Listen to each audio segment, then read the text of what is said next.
ustedes, Marcelo Gianserra. Buenas, ¿cómo están todos? Bienvenidos a otro programa de Vos Quién Sos. Una alegría enorme estar acá para compartir este momento, esta entrevista, este espacio. Hoy, un invitado optimista, un tipo que le va para adelante. A pesar de alguna cosa que le puede haber pasado en esta vida, él siempre una sonrisa, con esa fuerza que lo lleva a hacer un montón de cosas. Hoy vamos a conocer a Norberto Catalano. ¿Cómo anda, maestro? Muy bien. ¿Todo bien? Muy bien. Pero muchas gracias por venir, ¿eh? No, al contrario, gracias a vos. Bueno, una alegría enorme tenerte acá, en serio, muchísimas gracias. ¿Sos de Rosario? Yo nací en Chivilcoy, provincia de Buenos Aires. Linda ciudad Chivilcoy, conozco, voy bastante ahí. ¿En serio? ¿Vas En a serio, trabajar? porque tengo unos clientes, unos amigos y muy linda ciudad, mira vos. En realidad, viste, a uno le pregunta de dónde sos. No sé cómo me preguntaste, pero si vos me preguntás de dónde soy, yo digo de Chivilcoy. Pero es la ciudad que menos tiempo estuve. Porque a los 17 años me fui a La Plata a estudiar. Estuve de los 17 hasta los 41, 42, 43 quizás. Y desde esa edad hasta ahora que tengo 76 estoy en Rosario. Pero uno sigue siendo del lugar donde nació. Mirá que tenés digamos, recuerdos de ese Chivilcoy, Todo, del colegio. todo. Contame un poquito cómo era Chivilcoy. ¿Qué recuerdo tenés vos de esa ciudad? Bueno, cuando yo nací, Chivilcoy tenía 50.000 habitantes. El otro día pregunté y hoy sigue teniendo 50.000 habitantes. Creo que es uno por uno. Uno nace, uno muere. Pero sí, yo vivía en un extremo de la ciudad, una ciudad muy prolijita, muy prolija. 4 avenidas anchas, una plaza cada 8 cuadras, todo cuadradito, todo armónico. Y en aquella época, no sé hoy, pero en aquella época teníamos muy cerca de mi casa canchas de fútbol a patada. Así que de chico mi vida era mitad o un tercio en la cancha de fútbol, un tercio en la escuela y un tercio en mi casa. Así que los recuerdos son todos lindos, todos. Norberto, ¿vos sos ciego desde que naciste o después tuviste ceguera? Quedé ciego acá en Rosario a los 49 años. Yo vine acá en el 93, a Rosario, y a los 5 años más o menos quedé ciego. ¿Y Cuando digo ciego, para yo aclaro, Sí. cuando digo ciego, digo cuando dejé de leer, porque esto fue un proceso. Claro, no fue de un día para el otro. Lo último que dejé de hacer, que es buenísimo eso, lo último que dejé de hacer es leer, que es la visión directa. Años atrás, por ejemplo, para hacer un resumen rápido, a los 36 años dejé de manejar, porque el campo visual se me achicó. A los 43 años, 44, ya no podía andar solo de noche. A los 47 dejé de ver los colores y a los 49 dejé de leer. Así fue el recorrido. ¿Qué enfermedad tuviste para que tengas esta situación? Digamos, es una enfermedad que está... Es muy... de las enfermedades que causan la ceguera, no sé si la número 1 o número 2, se llama retinosis pigmentaria. Esto es una enfermedad congénita, uno nace con esto. Ajá. ¿Y cómo la llevaste, digamos? Porque uno siempre piensa, ¿no? Bueno, capaz que naciste ciego, es tu mundo, te criaste de esa manera. Ahora, el choque o el golpe de tener la ceguera a una determinada edad, uno imagina que debe ser más difícil. ¿Es así? ¿Vos cómo lo viviste? ¿Cómo piloteaste esa situación? Mira, antes de contestarte eso, te voy a decir lo que una vez dijo un amigo, ciego él, Facundo, que era director de la Escuela Braille, que le preguntaron, ¿qué era mejor, nacer ciego o hacer ciego después? Nada es lindo, dijo. Bueno, está muy bien. Claro. Yo creo que tuve mucha suerte porque en este proceso, porque cuando tenía 17 años, casi 18, estando yo el primer año que estudiaba en La Plata, ahí medio de casualidad, un estudiante de medicina me dijo que yo iba a quedar ciego porque tenía esta enfermedad de retinosis pigmentaria. Entonces le pregunté, ¿y cuándo voy a quedar ciego? Entonces pegándome en la espalda me dijo, y en 5 años. Eso fue una suerte porque como que no fue tan racional lo mío, pero uno inconscientemente se va organizando su vida. Por suerte, no fue a los 5 años, fue a lo mucho. Pero eso como me dio como un empujoncito el muchacho ese. Yo ni sé quién es ahora.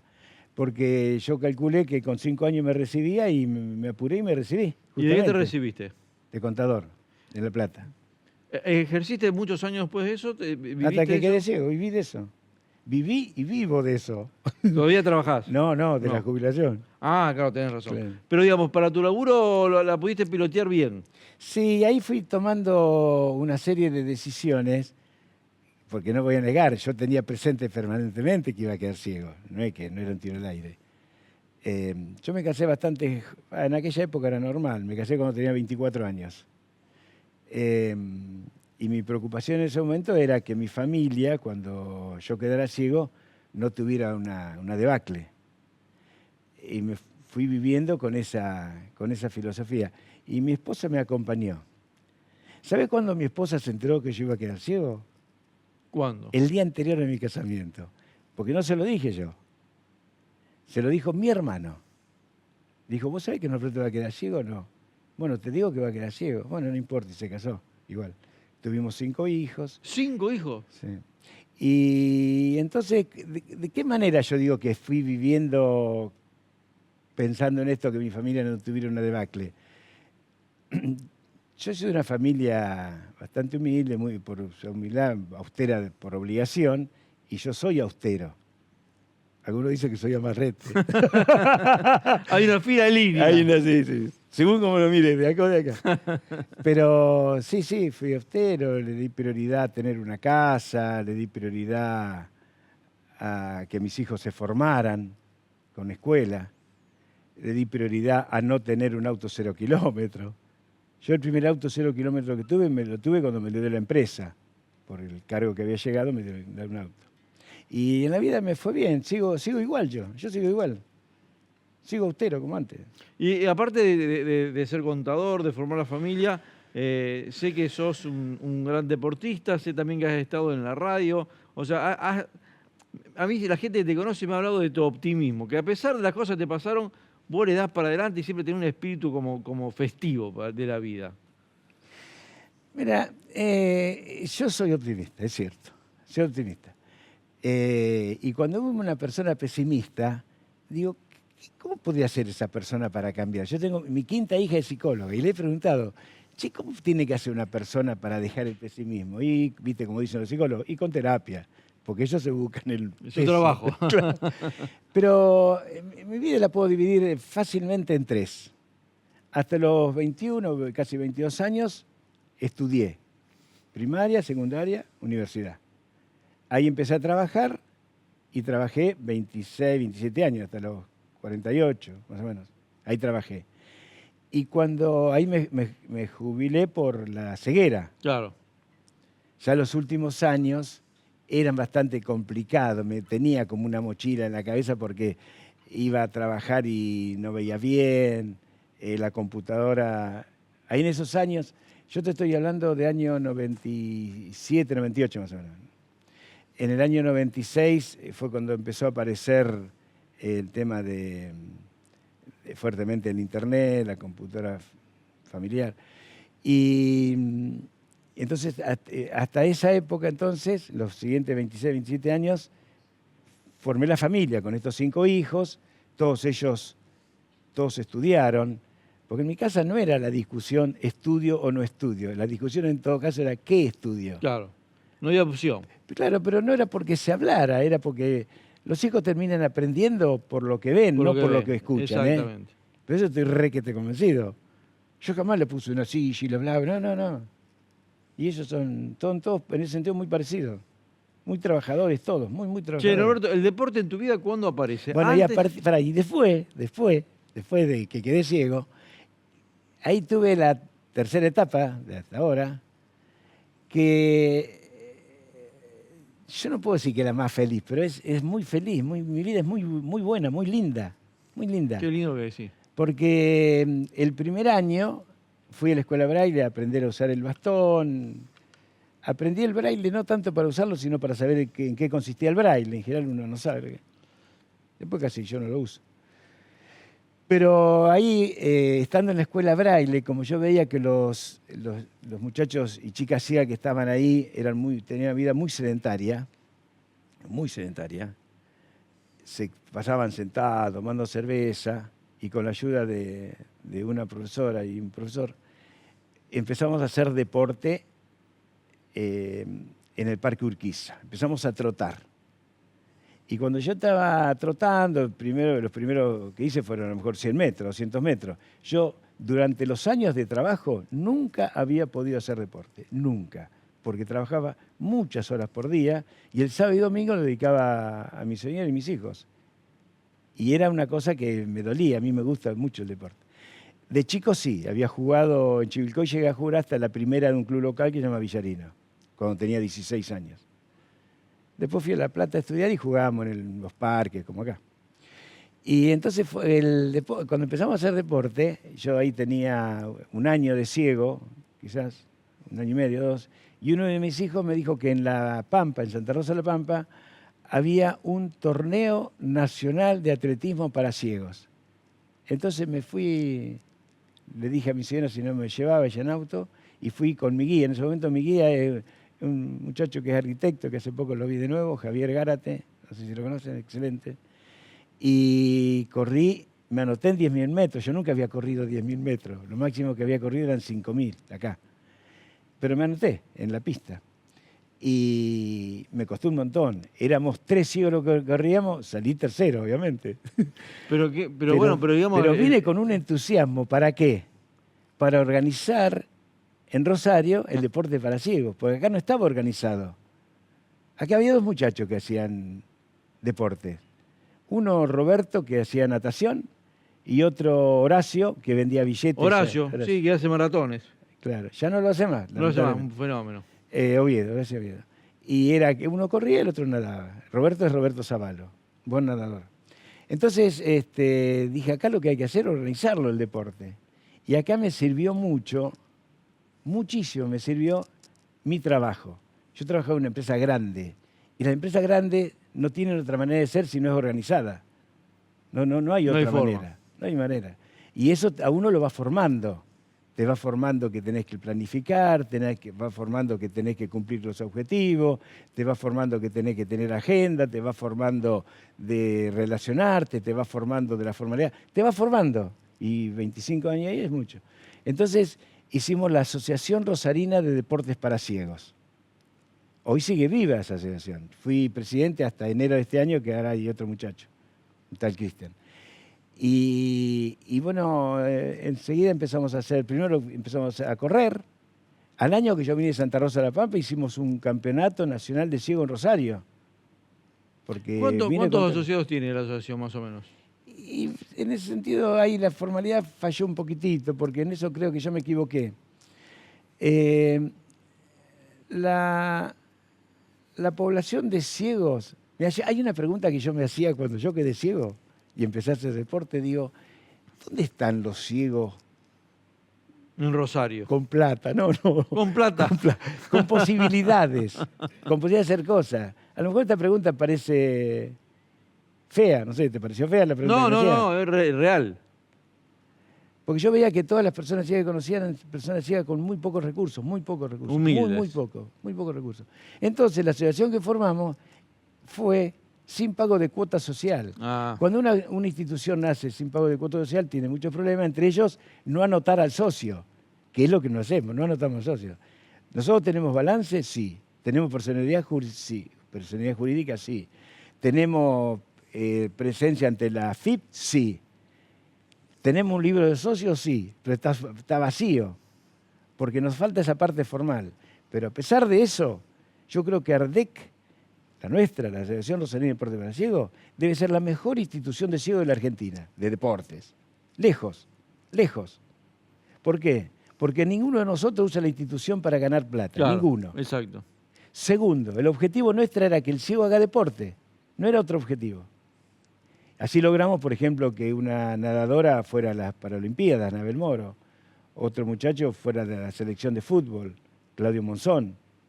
Y así, no era que nuestro objetivo fuera que los deportistas de ARDEC fueran Maradona, Messi, pero si había alguno con posibilidad se los apoyaba. Y también, producto de ir tomando contacto con empresas, qué sé yo, conseguíamos comprarle botines, camisetas. Los jugadores de fútbol nunca compraron nada, porque lo conseguíamos nosotros. A pesar de que no cobran cuota. Que eso es un error. Yo digo, si hubiera que empezar de nuevo, capaz que lo haríamos distinto. Pero ya fue, ya pasó. Entonces, bueno, logramos rápidamente tener deportistas que se destaquen. Rápidamente un entrenador nuestro, Florencia Baroño, fue una entrenadora nacional de natación. Nacional.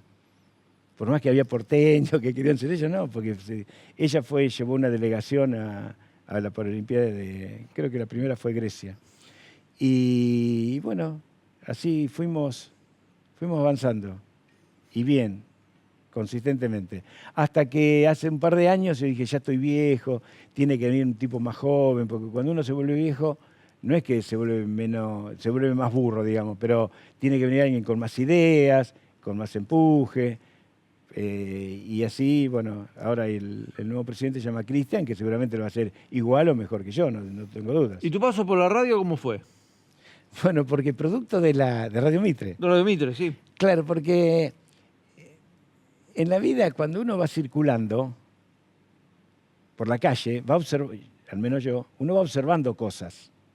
Y de repente me di cuenta que a nosotros los ciegos nos preparaban en la escuela esa que está en la calle España, para vivir en una sociedad.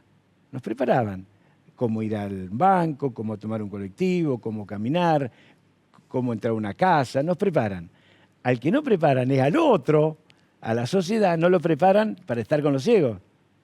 Entonces por ahí nos quieren ayudar y no saben cómo.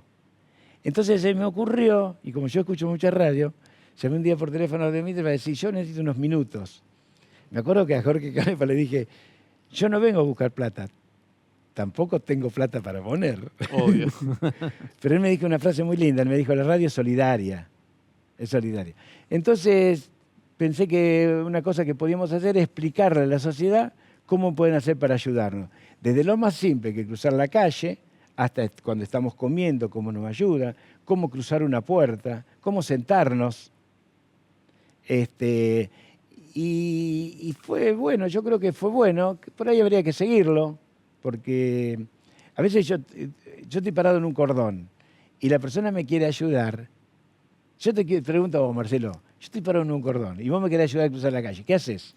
Me acerco, te digo si te querés cruzar y te ofrezco mi hombro. Bueno, esa es una manera. Hay personas que me agarran y no me tienen que agarrar. Me tienen que poner al ladito. Y yo lo agarro del brazo. Yo no agarro, me lo agarro del brazo y cosas. Pero es así, la persona que ayuda tiene que quedarse quieta. Salvo que pregunte, ¿querés otra ayuda? Porque por ahí hay un ciego distinto que yo, pero en general es así. Vos te quedás quieto y yo te tomo y te ayudo, y me ayudas. Las personas que más fácil nos ayudan, ¿sabés quiénes son? Los chicos. Los chicos. Pues los chicos lo hacen con una naturalidad total. Qué loco eso. Una cosa que siempre me llamó, yo lo conozco a Horacio, el que corría maratón. Oviedo. Y que vendía... Ahora no vende más billetes. No, claro, vendía billetes en la Petrolera San Martín, básicamente. Siempre me llamó la atención o valoro el trabajo del guía, ¿no? Es fundamental. Esa persona que, no el guía en la vida, el que corre con ustedes, ¿no? Sí, es bárbaro eso. Mirá, es una cosa curiosa, porque yo comprendo que las personas cuando ven a un ciego, y voy a repetir una frase que me dijo cuando yo entré a la escuela Braille en la calle España, la primera persona que me recibió fue una psicóloga. Y me dijo esto, que es muy cierto. Cuando vos estés delante de una persona que ve, esa persona, sin darse cuenta, inconscientemente, se va a poner en tu lugar y va a decir, si yo fuera ciego sería un inútil. Por lo tanto, este tipo que está delante mío es un inútil. Todo inconscientemente. Claro, obvio. Pero en forma lógica. Entonces, a nosotros nos toca explicar a la otra persona que no somos inútiles, para el cual tenemos que prepararnos, tenemos que estudiar, formarnos, escuchar, para hacerle ver a la sociedad que no somos inútiles. El guía, que fue lo que vos decís, es trascendental. Nosotros sin el guía no podríamos ni espiar, digamos. Cualquiera de los deportes que hacemos tenemos que tener un guía. En el caso de deportes individuales como el correr o andar en bicicleta, es 1 a 1. En el caso del fútbol, en la cancha están los jugadores ciegos, el arquero B, pero los guías están al costado del técnico. Sí. Y atrás del arco contrario un guía que grita, acá está el arco, si no, no sabemos dónde está el arco. Y el arquero que ve también guía la defensa. Está todo muy bien distribuido en el fútbol, está bien distribuido.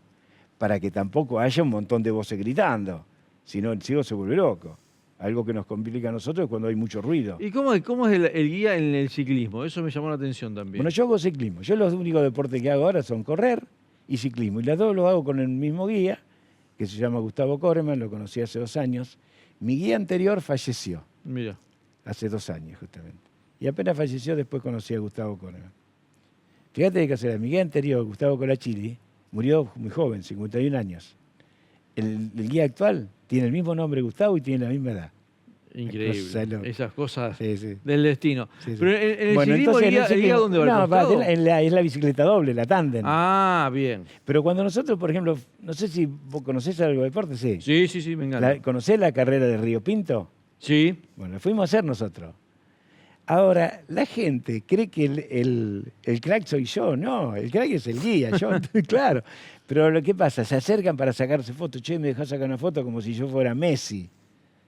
Pero bueno, lo tomo con humor, nos reímos y, por supuesto, me gusta que digan eso. Pero la gente por ahí exagera en cuanto a qué cualidad tiene que tener el ciego o qué esfuerzo tiene que hacer el ciego para hacer deporte. Cuando yo corro como podés correr vos. Tengo que Obvio. entrenar, si no, no puedo. El domingo pasado corrimos la de Desafío Urbano. ¿La conocés la carrera esa? No, esa no. Se hacen por las calles de Rosario. No, esa no había escuchado. ¿Cómo es? Es por las calles, por ejemplo, salimos de ese shopping que está en Córdoba, el 1300. Sí. ¿Cómo es? Shopping del siglo.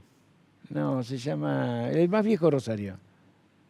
A mitad de cuadra, el Córdoba, 1300. 1300. Bueno, no importa. Salimos de ahí, fuimos rumbo a la Plaza 25 de Mayo, después al Monumento a la Bandera, después a Pellegrini y Avenida Belgrano, y en cada lugar hay una prenda a hacer.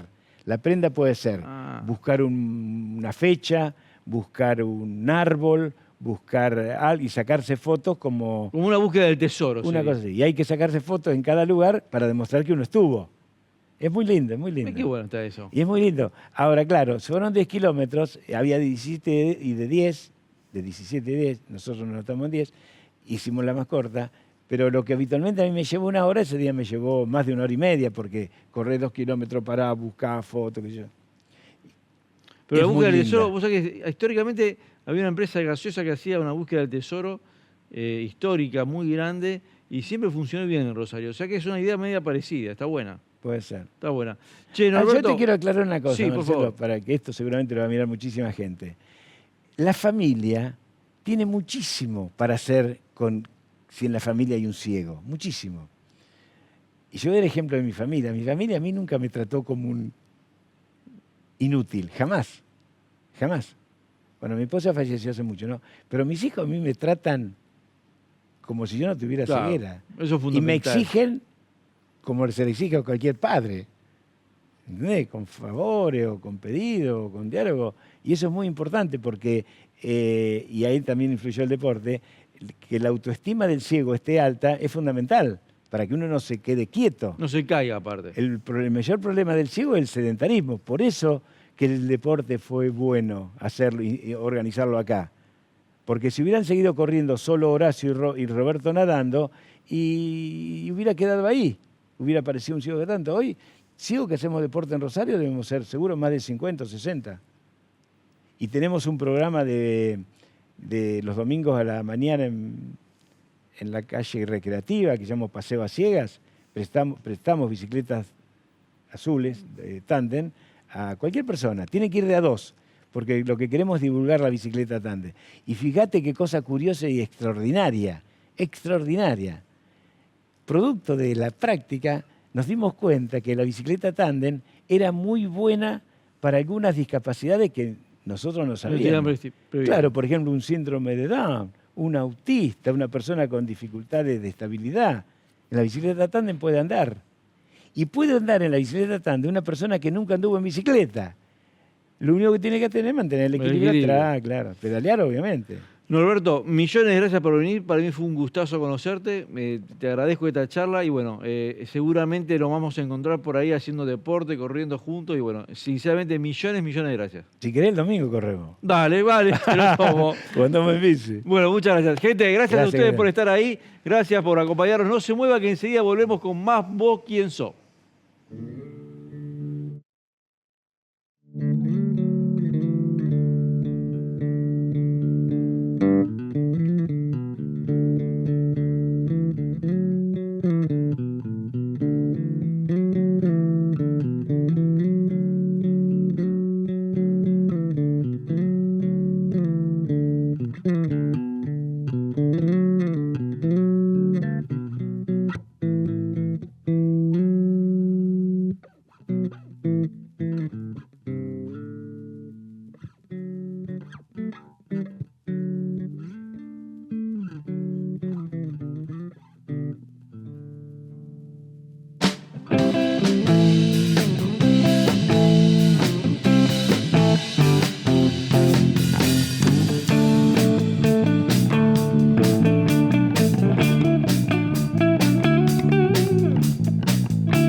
Gracias por el aguante. Nos vemos el próximo sábado y ¡viva la vida!